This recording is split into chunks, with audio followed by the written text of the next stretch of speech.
Hello, my name is Aishwarya Srivastav, and my project is titled Lord of the Sith, that is, Scaled Invariant Temporal History. So, let's get started. First, we will go through some of the introduction and the background that is required to understand this model. Next, we will talk about the model itself.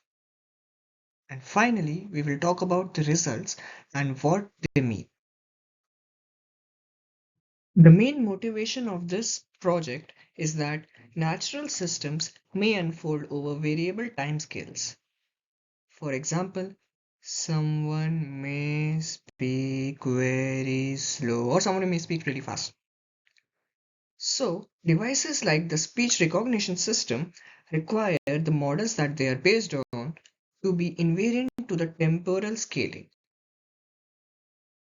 Now coming to setting the temporal history. In this paper, the authors have taken inspiration from neuroscience and have logarithmically compressed the input signals. So, instead of taking the distance between two adjacent nodes to be constant, their ratio is taken to be constant, as shown in this formula. As you can see in this graph, that the result of scaling is that the signal is translated. However, it retains its own shape and size. We have talked about the rescaling effects on the input signals. Let us talk about the rescaling effects on the temporal receptive fields. So the authors have derived that the temporal receptive fields now become a function of tau by tau and star. Here, the phi has been chosen as an arbitrary function as x to the power k exponential of negative kx. The reason for choosing this function is that it is a unimodal function with its peak at 1.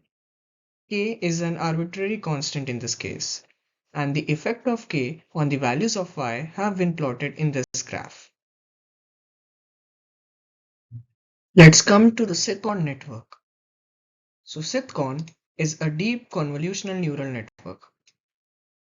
The external signals become its input, and the output of each layer becomes the input of the next layer.